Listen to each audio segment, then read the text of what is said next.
Lonely Monk Productions. I don't know if y'all have heard Bitter Lovers by Tash Sultana and BJ the Chicago Kid yet, but yo! That's my Jawn!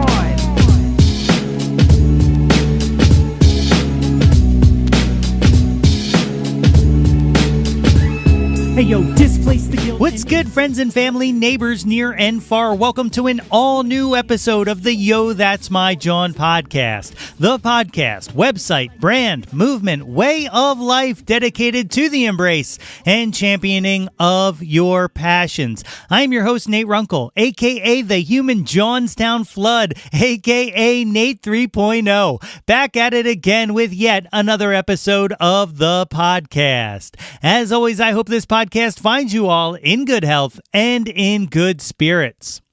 On today's episode, I am joined for a chat by Andrew Huston. Andrew's got a great new album out there called Outward Kid, and we talk about that and a bunch more, and that is coming up in a minute. But first, what's up, gang? You know, I don't know if I've said it in a while, but I just want to send out all of the thanks and love in the world for all the kind words about the past few episodes that I've received. You know, from listeners old and listeners new. It means a whole heck of a lot, and I'm glad that anything I've put out there has entertained even one of you. You know, I love hearing feedback, so please feel free to reach out and shoot me a note. Many ways to do that. You know, you can hit us up on the socials at Yo, That's My Jawn. We're on them all, so whatever your favorite social is, whatever your social of choice is, hit us up at Yo, That's My Jawn. You can also email us at yothat'smyjawn@gmail.com if you're old like me and you still email people. You know, I mentioned this at the end of the show during the credits that I know all of you skip. I skip it myself, but you can leave us a voice message by visiting anchor.fm/YTMJ/message. You know, you leave one of those and maybe I'll play it on the podcast. Who knows? There's many ways to reach out. And of course, if you're not on it already, sign up for the mailing list. There's a link to do so in the show notes of this very episode. Or you can visit www.yothat'smyjawn.com and you put your email there and that little pop-up that comes up and boom, we are instant friends and all of the updates of the show are delivered straight into your inbox. You don't have to do anything at all after that. You just sit back and you get them updates. So what are you waiting for? Do it to it. All right, we're going to take a quick break and then my interview with Andrew Huston.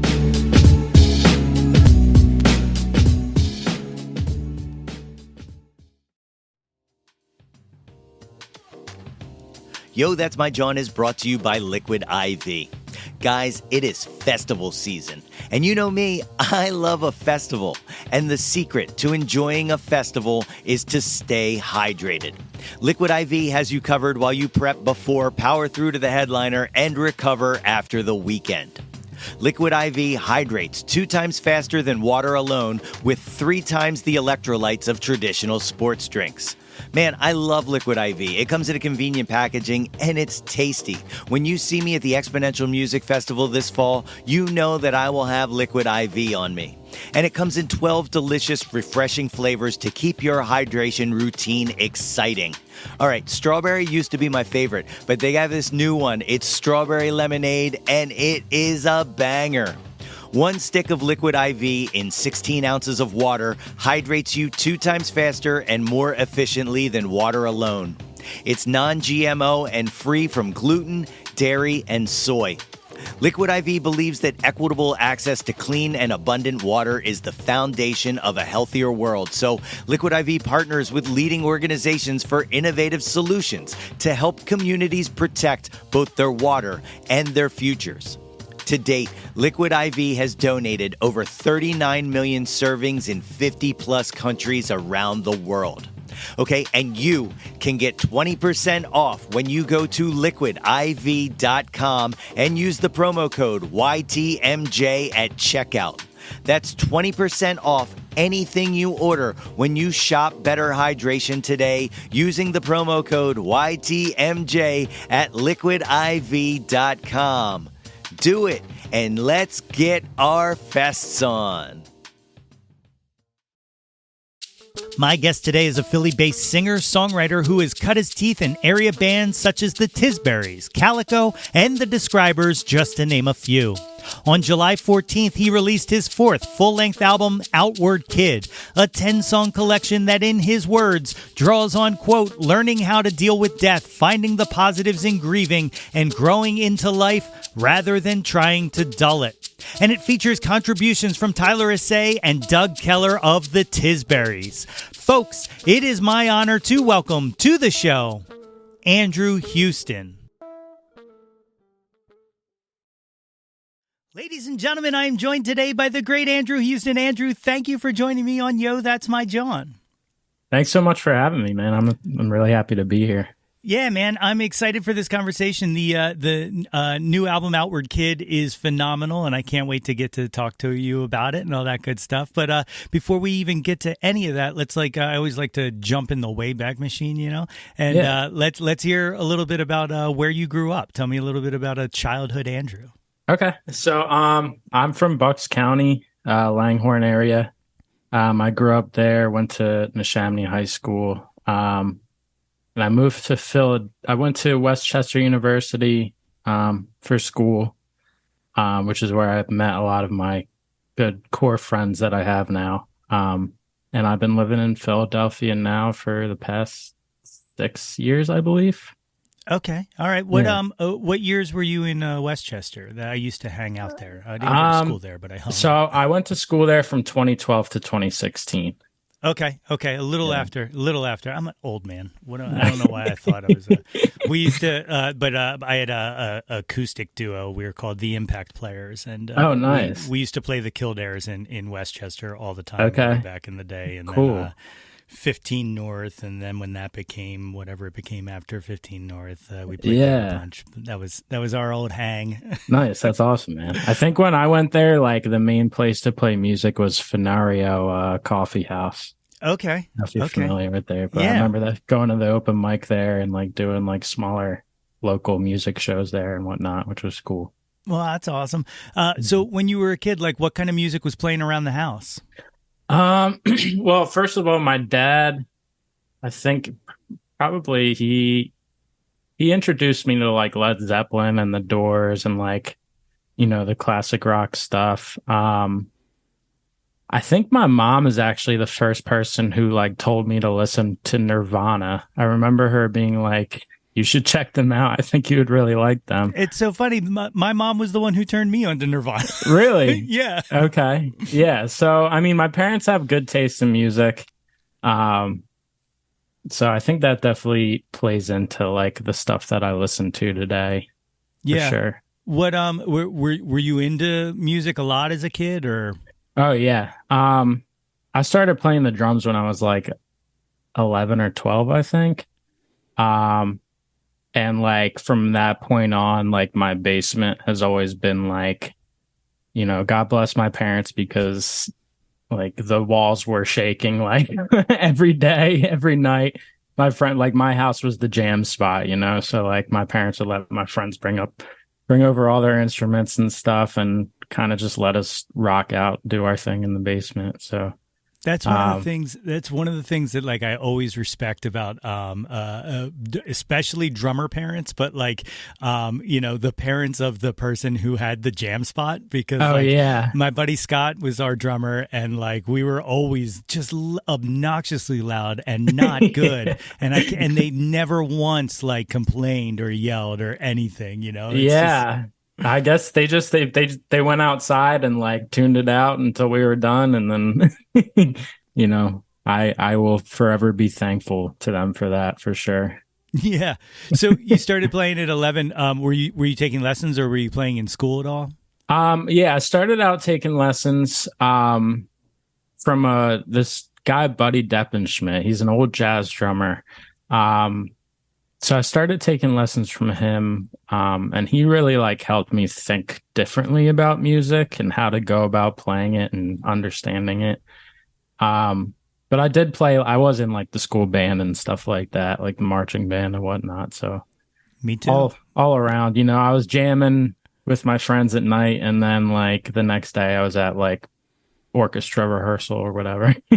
That was actually how I ended up in marching band. Was we were playing we had like our rock band practice, and then like the drummer and the lead singer and one of the other guys was like, "Hey, we got to go," and I was like, "Where are you going?" And they're like, "Band camp starts tonight." And I was like, "Well, what the hell is that?" And they were like, "Yeah, we're in marching band. Do you want to come?" And like they were like, he was like, "Maybe they'll give you like cymbals or something like that." And I was like, "Okay, that sounds good." And then I showed up, and they were like, "Do you have any background in music?" And I was like, "I played clarinet in 5th grade, and I played trumpet in 4th grade." And they were like, "Trumpet? Okay, here's a baritone." And they gave me a fucking big, huge, low brass baritone. Oh, yeah. And then I played that for 2 years. Nice, man. Yeah. It's like the best of both worlds,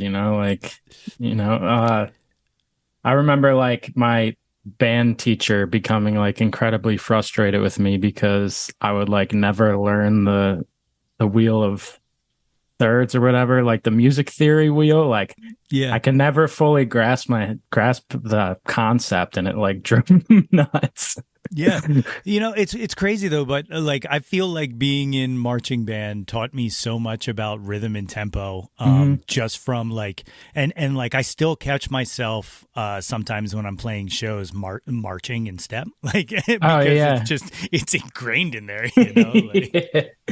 Yep, man. Do you ever have the I don't know how, I'm pretty sure Neshaminy had a pretty big marching band, right? Yeah. I tried out for like their drum line or whatever, and I was on the drum line for a little bit, but I was kind of like a brat because I think I tried out and got the bass drum part, and I wanted to play the snare or something. So eventually I was like, screw this, like I'll go jam with my friends instead. Like, but it is what it is. The only reason I ask is because I'm 46 years old, and I still have nightmares that I don't know the drill, and there's a big competition. That's like the cadence. Every time. Yeah, it's the worst. So when you guys were like playing in the band in high school, were you guys like playing parties and stuff like that? And so I mean, I was in a band in high school. We didn't really play parties. We did like a lot of open mics, like like I remember coming up to World Cafe and playing the open mic there, and like thinking it was the coolest thing ever because I was like 16 or whatever. But I do remember playing at the Troc one time, and they made me sit out on the curb until it was time for me to play, because I think I was the only one that was like underage at the point. And they made me sit out on the curb until like the second it was time for me to play. And then I went in and played. And then the moment I was done there, like, all right, you got to get out. I was like, that's okay. Awesome. Yeah. That's so awesome. That sounds like the truck. What type of music was that band? That was like more alternative rock, like kind of hard rock-ish, but and like a blend of different genres. Yeah. What like what kind of drum influence did you have like when you were starting and all? Drum influence. I mean, kind of like more. I always could appreciate the drummers that did more with less, if that makes sense. Yeah. Just like locked into the pocket. Like, I'm trying to think of my favorite. I mean, Questlove is like one of my favorite drummers. Just like anyone that can kind of fall into any genre and make it work, is like an influence for me for sure. Yeah, Quest is just. I mean, like it's a weird thing because I've been a fan of the Roots forever, and then like when they got the Jimmy Fallon show, I was like paranoid. Like I was like, no, these like what the hell and da da da da da. But really, like that show has to me kind of showed the entire world like just how versatile they are and how much they can just do anything. Like you throw anything at them and they can pull it off, Yeah, for sure. It's fantastic. Like I saw he put together this thing called Love from Philly, and it was like a classical piece. Or no, Love from Philly's G-Love. Philly with Love. That was it. I think it was called. Nope, I'm never going to remember it. Philly Paris Lockdown. It was a long time ago. But anyway, it was at the Kimmel Center, and it was like he reworked a classical piece and perform that. And it was one of those things I wish was like recorded and released so that I could just show somebody like, Yeah. okay, you talk about, hip hop, quote unquote, is talentless and da da da da. Well, you peep this, Yeah, exactly. So you were playing like open mics and you playing at the truck and stuff like that. Did that band record anything? Yeah, we did. That band was called Calico. And that fizzled out after a time. We did put out an EP. But I think it was at that point that like I was going to college, and then that kind of fell through. And then I met like a lot of my friends from college that I still play with currently today. I don't know if you know Tyler from the Tisberries. Of course, that's a good pal. Yeah. Yeah. So he was like one of the first people I met in college. He actually was playing with my high school band for a while because there was like that overlap. He was playing bass in that band, and then we kind of branched off and started doing our own thing. I was playing with the Tisberries, drumming for the Tisberries for a few years, and then I started like writing my own music and then just sharing ideas with everybody, and then it's been that way ever since. Just we all appreciate and listen to each other's music and support each other, and that's the way it should be. Yeah, it's beautiful. Like it's one of the things, and I told Tyler and Doug, like I admire how many different projects they have their hands in at any moment in time. Like for all sure. of you guys, and Jason as well. Just so many different things going on, and at no point it's like, who are you tonight? Exactly. Yeah, Doug and Tyler for a while there were wearing many different hats, and I was like, do you guys ever like take a break? Like, I remember talking to Doug. He's like, oh well, I have the describers practice on Sunday, and then I got this one, and then I'm doing a podcast on Tuesday. I'm like, damn, dude. Like, you guys, I feel like Doug especially is just like stuck in go mode, like always ready to gig and do whatever. Yeah, and you never see the wear. Like, there's no wear whatsoever. Yeah, and I'll tell you what, man, that Doug is like a freaking robot. He's he always has the right tools for the job, if that makes sense. Like 100%. He's one of the most reliable dudes. Like, if you're ever forgetting anything, like he's always going to have a backup, like have a spare to like let you borrow or something like that. So yeah. So you were drumming with the Tisberries through like Wax Nostalgic, right? Yeah. So up until the pandemic, I guess. Yeah. Right up until the pandemic, I was drumming with the Tisberries. So then you make the pivot to you starting to create your own stuff. Were you writing the whole time, like previous to that, or? Yeah. So I put my first EP out in 2017. Called Going Away, which is shortly after I moved to Philly. I started writing my own music like towards the end of college, I would say. And just like kind of realizing that I really do enjoy writing my own music and seeing it grow from start to finish. But yeah, I mean, I've been writing since college. Doug, actually, I met Doug. The first time I met Doug, he was preparing to play for my EP release, which was back in 2017. Tyler was just like, yeah, I know someone who can play the bass, and he's been playing with me ever since. So, it's just been fun to put out something, create a project, and then like immediately get started on the next thing. Yeah, it's a great release for me. So you were playing drums and stuff like that. When did guitar and all that enter the picture? Like, when did you start picking up other instruments? So I think I started playing guitar when I was like 18. Okay. And it was more just like me playing guitar as a drummer, like very rhythm focused. I feel like I'm just now starting to like branch out into like trying to actually learn how to play the guitar. Um, but yeah, it's always been drums for the most part. But yeah, I started playing guitar, dabbling with a little bit of bass and whatnot. Just kind of any instrument I can dip my toes into. I'm there. Yeah. What can you remember the first song you could play on guitar completely? Yeah, so I actually it's funny that you say that because I had this conversation with somebody recently who's like the first, the generic songs you learn on guitar is like Deep Purple or like, old classic rock songs, but I think mine was Between the Bars by Elliott Smith. Holy shit. Okay. Yeah. And I remember like sitting in my dorm room, like teaching myself how to play it and just like amazed that I could teach myself and like figure out the whole song. So, I'm pretty positive that that was the first song that I like taught myself on guitar. Like before that, I was just kind of strumming and learning chords and whatnot. Hell yeah.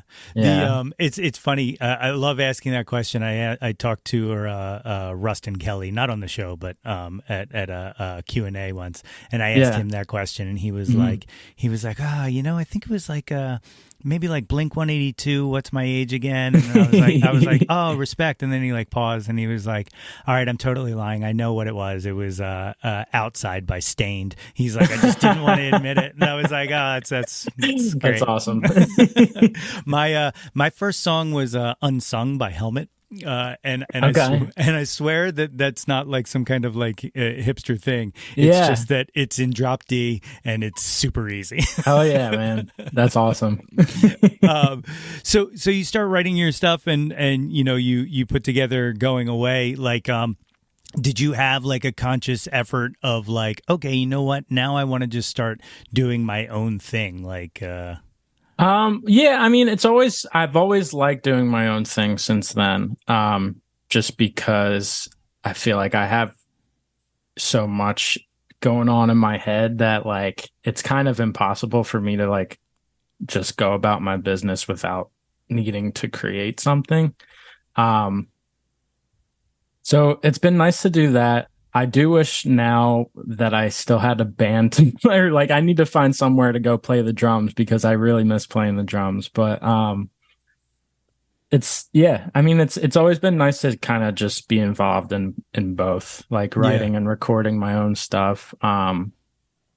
Just to like have my own side thing to be motivated about. Sure. And, you've been quite prolific. I mean, an album a year essentially since 2019, right? Yeah. Yeah. So actually, I just went to my buddy's last weekend to start recording some new stuff. Just ideas that I've had, in the vault. Yeah. What does it all start with guitar for you, writing songs, or? It depends.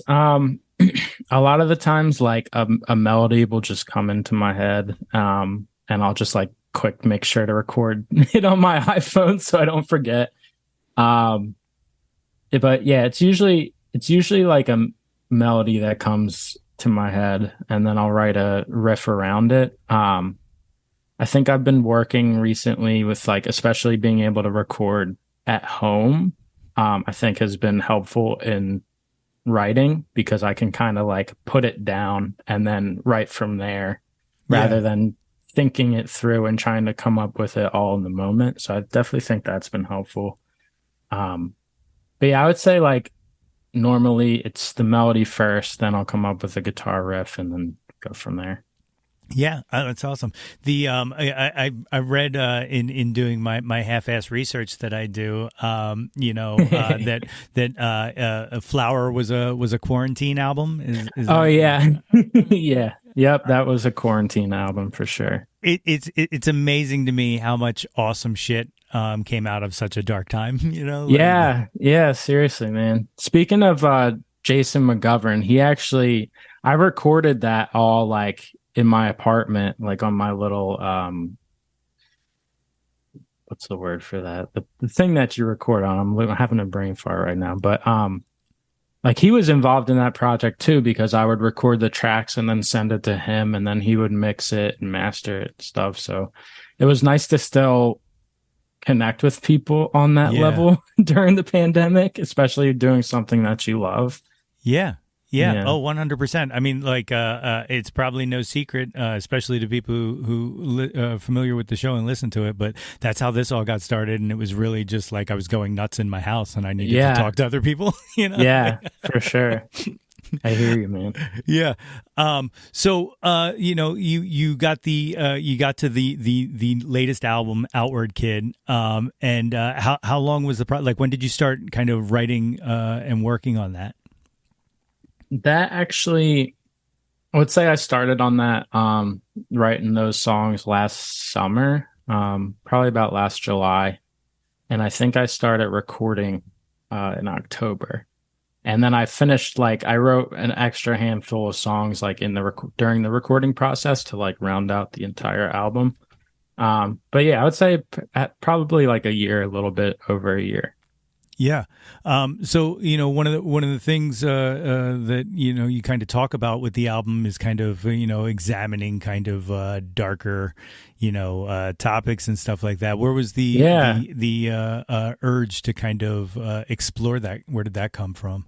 So a huge part of that has to do with me quitting drinking and everything that came about with that, and how I kind of processed my emotions and managed you know, how I go about addressing things. Because I think just about the time it's been a little over a year since I quit drinking. And alcohol has always been like something that's been deeply rooted and paired with like everything that I do, like live music, playing. And I think just taking that factor out of the equation brought up a lot of feelings for me. And it's just, you know, a huge theme of the album is just like breaking out of those toxic cycles of things that are easy to fall back on. But like, once you actually do the work and put in the effort, like you'll see on the other side that things are a lot brighter and a lot, you know, more positive. There are other things to live for and other things that can bring you joy and happiness. Yeah, it's absolutely true. Like my wife and I, we stopped drinking over the pandemic. When everybody started drinking, we stopped. But you know, and like I'll still have a drink here and there every once in a while, but for the most part, like I don't drink. And you're right. Like it's really interesting to see kind of what comes out of that newfound sobriety. Like, yeah, for sure. There's only been like, I really don't ever feel tested, but there are like little things where like, you know, you mentioned live shows, like playing the first time I played a show, I was like, oh, wait a minute.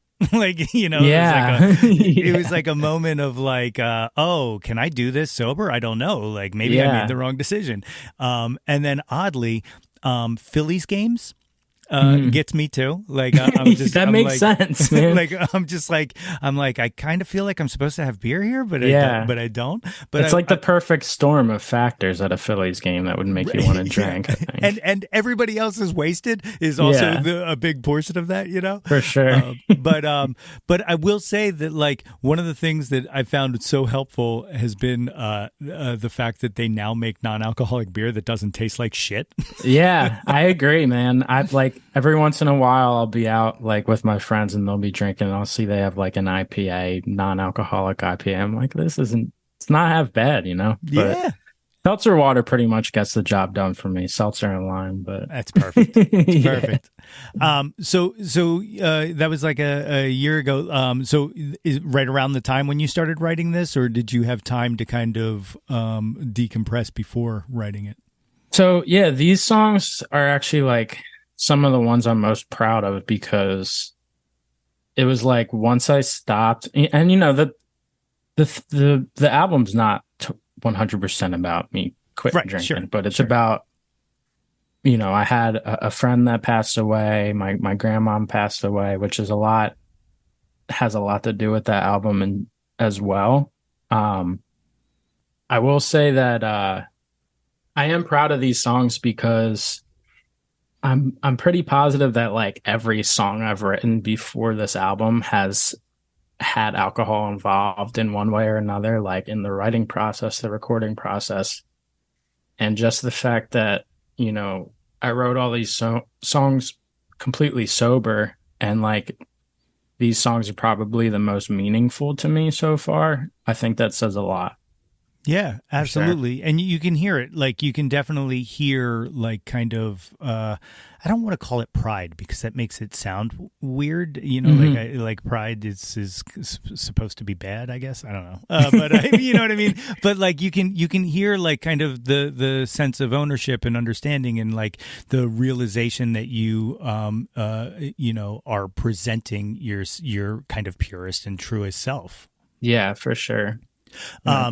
Is there any? So you've played these live a few times. Is there any challenges playing? You know, some of the songs live or anything Um, emotionally? I guess I should say. no, I want to like. I think it's more of like a happy thing for me. Like Yeah, it's like I can take ownership of these songs, and you know, some of those songs are about like loved ones passing away, but it's like I'm celebrating it in this moment, and celebrating like the progress that I've made personally, and it's more about just like owning it and celebration for me, I think. no, it's fantastic. Like and like I said, it's an incredible album. Like it definitely bangs, man. Like I'm Thanks a a lot. big I'm a big fan of it. What kind of influence did you have going into kind of like you know when you went into the studio and you're like I kind of want this to sound like Well, I mean, I do think that like subconsciously, whatever I'm writing at the time is influenced by whatever I'm like binge listening to at the time. Um, but I go through phases. Like Wilco's always in my on Wilco's always playing on my playlist. Also, I think I was listening to a lot of Graham Hunt. He's from Wisconsin. Um, he he's actually coming to the Yuki Club, I think, in like 2 weeks. But I was listening to a lot of him at the time. Um, but yeah, I would say like I can't specifically remember what it was like that I yeah. was listening to, but it tends to be that whatever I'm like have on repeat that week is like what my song is gonna partially sound like a little bit. Yeah, definitely. You mentioned Wilco. I'm a bit of a Wilco stan Oh myself. yeah. We just saw we went down to DC to the Atlantis and we just saw Jeff Tweedy do a solo acoustic show in a Okay. tiny 450 seat room, and it was transcendent. It was absolutely incredible. That's actually I saw him in Brooklyn Oh, a no few kidding! weeks back. Yeah, yeah. And that was like one of the best shows I've ever been to for sure. I Completely, made man. yeah, I made sure like I brought my buddy with me and I'm like we're gonna get there early. We're gonna get like to the front row. He's just like, yeah, all right, that's cool, man. So I was like front and center, just like locked in. It was the It's best. so cool. I did get to have a very tiny back and forth with him from the audience. Oh, that's amazing, Yeah, man. he was making this whole joke about the people that were at the show the night before, and he was like doing this whole thing about how they all suck and they all, you know, da, da, da, da, da, and they were terrible and you know not like you guys Yeah. and then he was like I don't know. He's like he's like in case anybody doesn't realize I'm just joking. He's like I say this. He's like I say this about everybody, and there was like a little lull. And I was like, wait, does this mean you're going to talk shit on us tomorrow? And he was like, no, not you guys, but yes, totally. You know, He's funny, man. He's a funny hilarious. dude. Yeah. He's so hilarious. And like, you know, like I remember the first time I saw him on Parks and Rec. And that was like the first time, like I was like, "Oh, you got some jokes, my guy." Yeah. Yeah, man. That's awesome. So, like, you know, what has the response been to the album? Like, what have you been getting good feedback from people, or? Yeah. Yeah. So, I mean, definitely like the most most buzz I think I've been able to create from any of my projects so far. Just seems like a lot of more people are actually listening. And I don't know if it's because like I got like vinyl pressed. I tried to make it like seem as official as possible. Maybe that had something to do with it. But yeah, I mean, everyone's been saying that they're really liking the songs and that they can tell that I'm kind of like wearing my heart on my sleeve with this one. That's awesome, and it's great to be rewarded for kind of, like I said, presenting a true version of yourself. Like yeah, for sure. It's got to feel great. Yeah, definitely. You've I obviously had the record release and stuff like that. But playing them out. Are there any kind of shows on the horizon that? It's funny that you say that because I'm in the process of, like, I really don't play out too often, like probably once every couple of months, at least. I am in the process of trying to get something together for the fall. But the date that I just had kind of fell through, but, no. I am looking to schedule something. I'm talking to this guy, Tyler Burkhart from Lancaster. He's a very talented songwriter.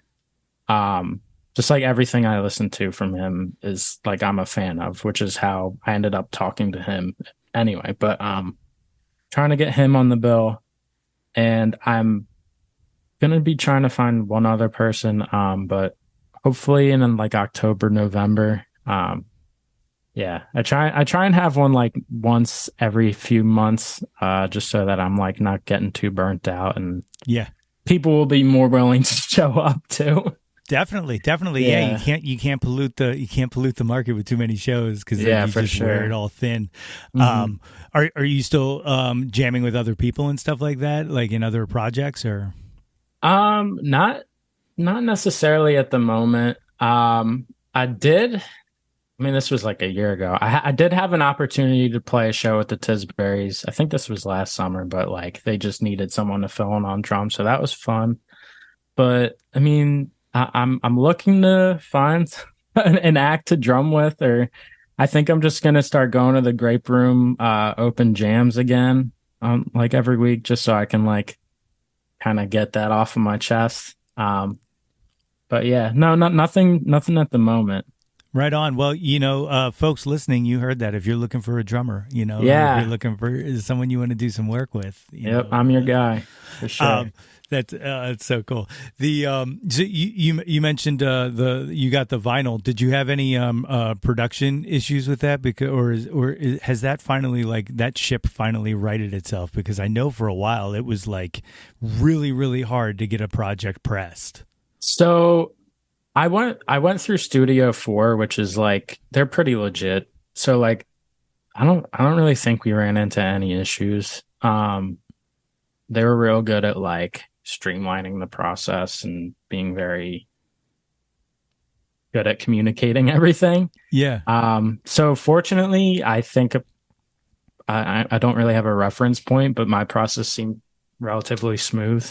That's awesome. What was the experience like the first time you got to drop the needle on your own? Own stuff. it was fucking awesome, man. That was like a full circle. Like it was just, it's like it's cool because like I have this huge vinyl collection, and honestly, never thought I would be able to have the opportunity to press vinyl. So just the fact that I'm like holding my own record in my hand and able to listen back to it, and all the time and effort I put into going to the studio is like pressed into those grooves. So it's pretty cool. It's a cool experience for sure. That's awesome, especially like to have something like that is something that is so incredibly personal and kind of dealing with what you dealt with, like and put into it. Like it's amazing to have like just that physical representation of it all. Yeah, for sure. And I'll have that, for the rest of my life, for,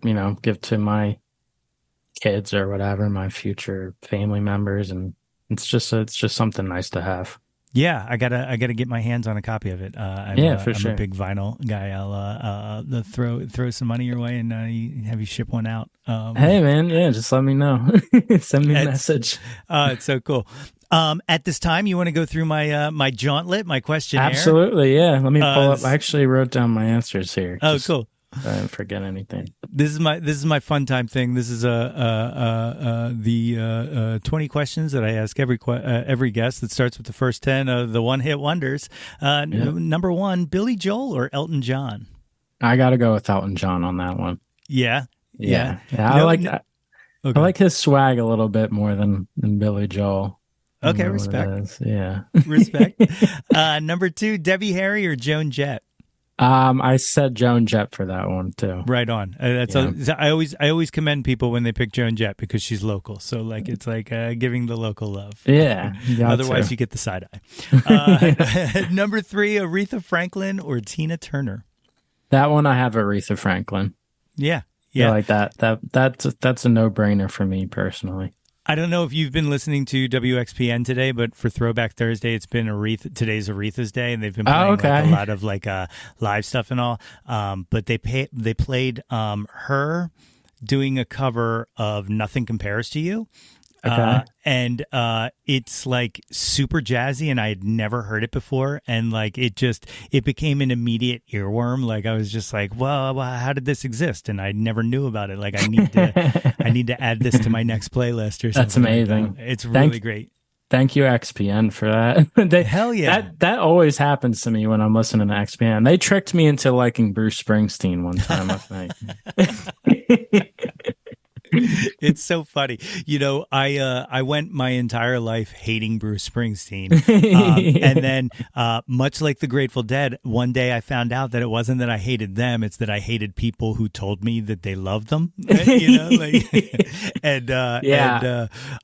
so like there's a bunch of bands like that. Like The Cure is another one that for the longest time I didn't like, because like every person who told me they love The Cure, I'm like, well, I fucking hate you. So like, you know what I mean? Like, yeah, I know exactly what you mean. That's hilarious, man. The next one, Nirvana or Pearl Jam? I gotta go with Nirvana on that one. A lot of respect for Pearl Jam, but I feel like if you're gonna pick one over the other, it's gotta be Nirvana. Yeah. You know, you mentioned your mom turning you onto them, and as I said, my mom turned me onto them. It's so weird to me how people find music, because it's not as easy as it used to be to like discover things. So like those gifts when someone like just kind of blesses you with with here, check this out, I think it'll blow your mind. Yeah, it takes all the hard work out of it. That's nice. Exactly right. Yeah, you don't have to dig for it yourself. Yep. Janis Joplin or Stevie Nicks? I put Stevie Nicks for that one. Okay, respect. Yeah. The big one, Beatles or the Stones?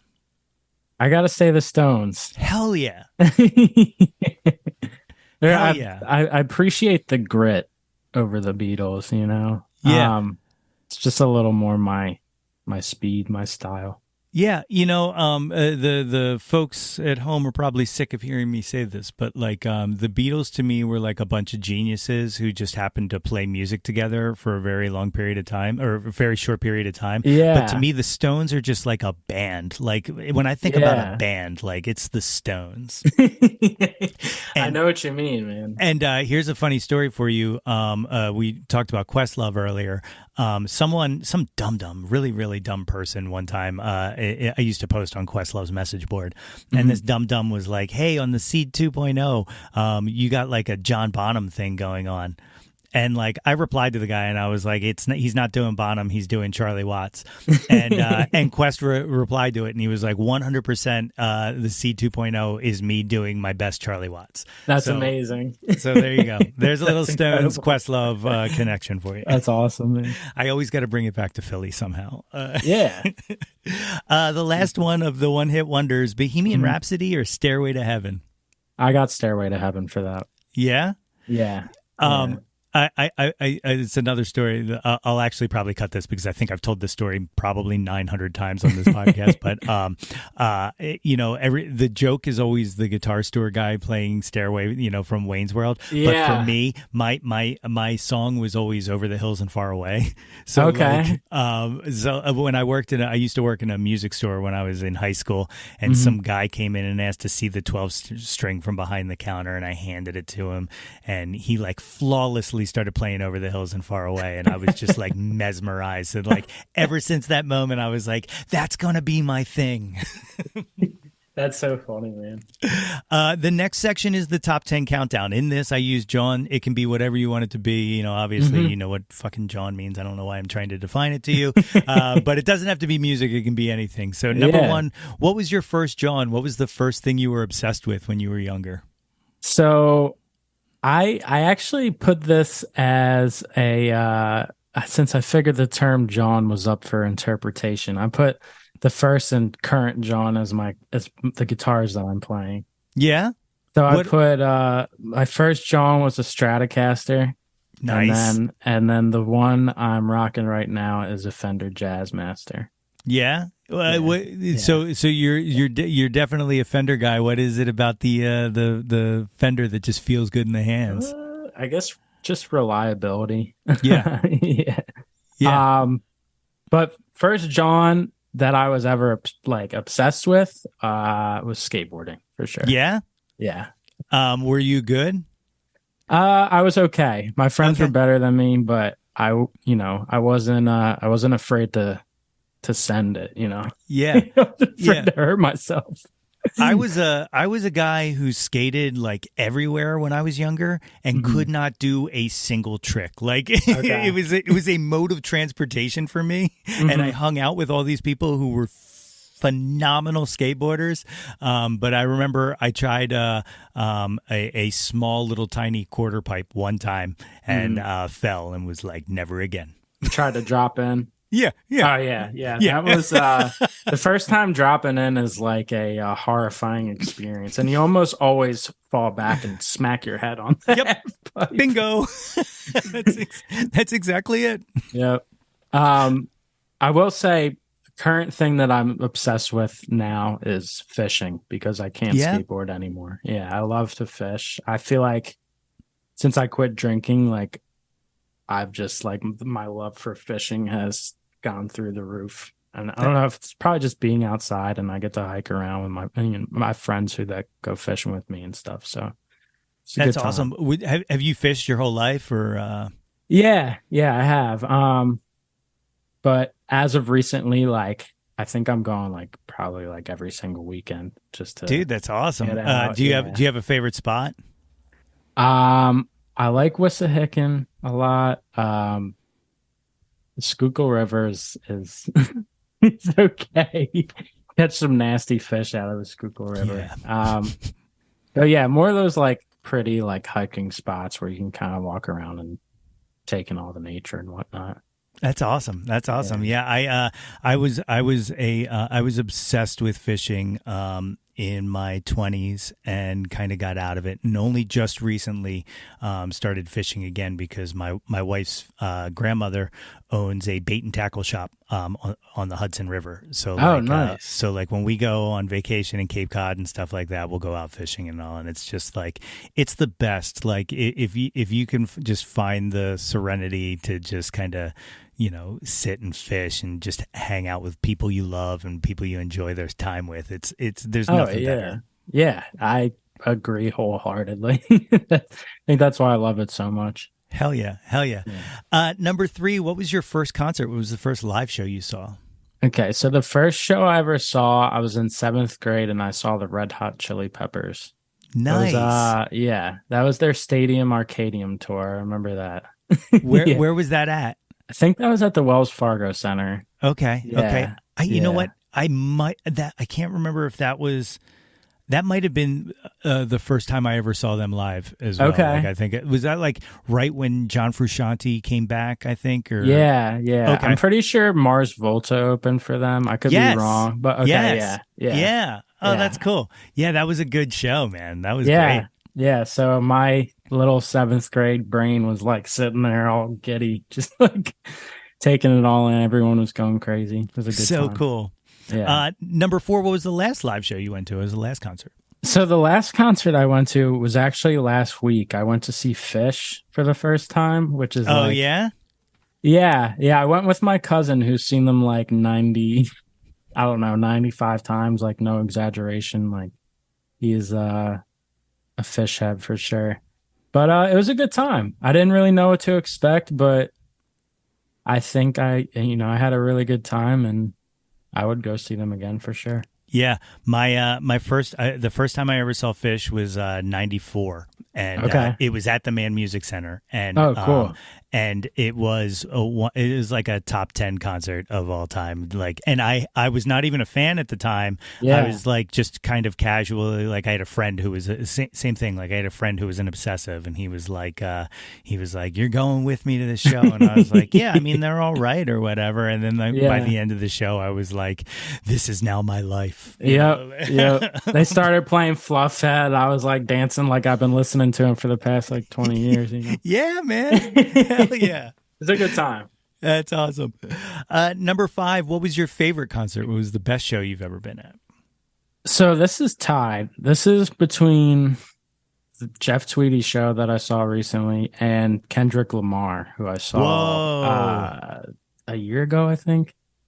But they're tied for different reasons. Jeff Tweedy was like, I was front and center watching my favorite songwriter of all time, like perform. So that was like, you can't you can't refute that as like not the best concert ever. But Kendrick was like totally blew my mind. Like just the whole production of the show, just like everything that went into it, like the choreographed dancers, and it was like a show. It wasn't just like a music performance. It was like a whole experience. So and I didn't go in thinking that like that was going to be my perspective after I left, but it still is to this day. So those are the best kind, the kind that just completely take you off guard, and just like shock the shit out of you.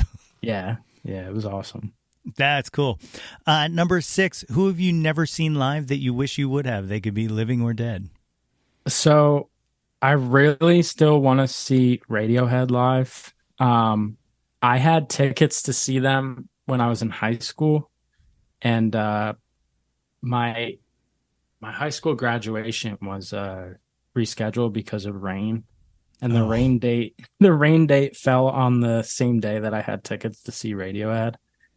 So I couldn't go, and to this day I still haven't seen Radiohead, so I really want to make that happen. Yeah. Damn. I don't know. Like graduation, I kind of might have bailed. Yeah, I know. I think I like begged my parents to go to the Radiohead concert. They're like, "Nah, you gotta get that diploma." Yeah, I guess that makes sense. Number 7, name an unappreciated Jawn. Name something you wish more people were into. Ben Queller. Yeah. Ben Queller is like up there for he's probably like one of my top favorite songwriters, but I feel like not many people, maybe I just don't know, but it doesn't seem like many people are into Ben Queller. But no, I think that's 100% true. Like as a matter of fact, it's so weird that you just said that, because like that was somebody I was obsessed with forever, and right when you said it I was like, oh shit, what is he up to? Like I just in my head was just like, oh, what the hell? Like yeah, you like look him up and he's still like doing like big things, but I feel like nobody really knows about it. Yeah, that's so weird. That is so weird, because like I feel like 7 or 8 years ago, maybe even longer now.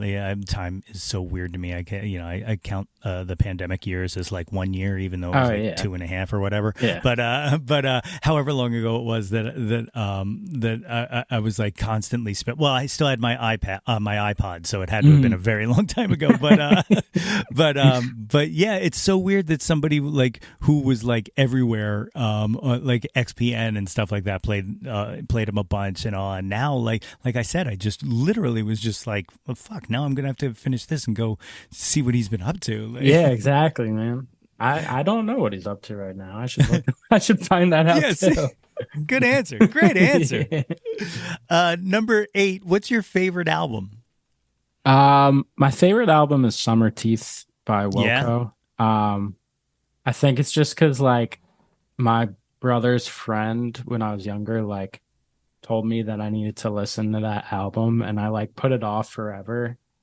And like eventually I finally listened to it and I like fell in love with the album, and that opened my world to the world of Wilco. And still I just love the album. It's just Yeah. it's just like I think there's like 10 songs on it and they're all just bangers. So I appreciate it. It's a weird Hell yeah. album, but I love it. It's really funny that's your answer, because I every once in a while I like to throw in like a follow-up, just a guest specific one, and my follow-up to that was going to be, what's your favorite Wilco album? So like Okay. so you answered it with the answer, so Yep. it really worked out. I had this thing that like I came up with, maybe it was like around Christmas time or something like that, where like I wanted to point out, whenever somebody tells me that they're a Wilco fan, I like to try to guess what their favorite Wilco album is. Yeah. And I'm not great at it, but I am pretty good at it. It's hard. There's a lot of Wilco material out there. There is, yeah. Yeah. And surprisingly, I never find anybody whose favorite Wilco album is the same as mine, and that is I am a sucker, and it's wild because like Summer Teeth was it forever. Yeah. But Sky Blue Sky is just incredible, and it just blows me away. Like Impossible Germany and the entire solo into the outro is without a doubt my favorite moment in music ever, like of all time. And this is just it's amazing that you say that, because the answer to my favorite Jawn of all time is Impossible Germany. Hell So I yes! just wanted to we're just answering each other's questions. Yeah. Oh, it's so good. I saw when was that? Last November or December, I saw Nels Cline, Pat Sansone, and John Sterrett at Ardmore Music Hall. Yeah, I was at You were that there? show too. Yeah. Oh my God. Autumn Defense, right? Yes, yeah. Yeah. How Yeah. cool was that show? That was so cool, man. I got to geek out with Charlie Hall from the War on Drugs about that show, because he was there too, and like we were all talking about the song that Yuka did with the oscillator. Dude, that was, and just the stuff that Nels was doing with, I don't know what he was doing with like his little switches and stuff, but yeah. His brain operates on a different frequency for sure. Yeah, unbelievable. Number 9, name an artist whose output you'll consume anything they put out. I guess this is getting redundant at this point, but I said Jeff Tweedy. But let me think of another one. My Morning Jacket's a good one. Okay, yeah. There's a lot of bands out there that I don't only listen to Wilco, I promise. But it's all right if you do. You'll have no argument over here. Yeah. But yeah, I consume. I feel like I consume so much music that when somebody asks me questions like that, I always immediately gravitate towards Wilco because it's the easy answer. Mm-hmm. But it's also like I'm obsessed with Wilco, so it is the truthful answer. But yeah, I would say Jeff Tweedy. Anything? Okay. 100%. So here's a question: have you watched Where Are You, Jay Bennett yet? The documentary? No, I haven't seen that yet. Oh my God. My friend keeps telling me to watch it. I need to watch it. It's incredible. It's a perfect compliment to, if you ever saw I Am Trying to Break Your Heart, the documentary about Yankee Hotel Foxtrot. It's the perfect compliment to that. Like if I were to like screen a music double feature somewhere, that would definitely, those two go hand in hand. But like hearing kind of the Jay Bennett side of the story, essentially, you can I don't want to say that like you see things differently, but you just kind of like understand how perfectly aligned those two guys were for like 2 albums, and then they weren't. Yeah. You know, like yeah. which is it's sad because like they've created together some of my favorite music that exists. You know, man. like the stuff that Jay was doing on Summer Teeth. He's on AM too. I got my little Yeah. AM thing Oh, right that's so dope. here. Yeah. That's so dope. Number 10 favorite Jawn of all time, you said, was Impossible Germany. Like that's I remember the first time I saw that live. I was like, I literally going into the show told my friends that I went with, I was like, there is an honest to goodness chance you might catch me cry. I was like, and I did. I had like tears in my eyes. Like it's and one of the things is like I have this weird audio response to like things growing and and having a release, and it has the best release ever. Yep. Okay, so we're pretty much on the same page with this, because every time I've seen them perform Impossible Germany live and it gets to that dual guitar part, I cry. Hands down.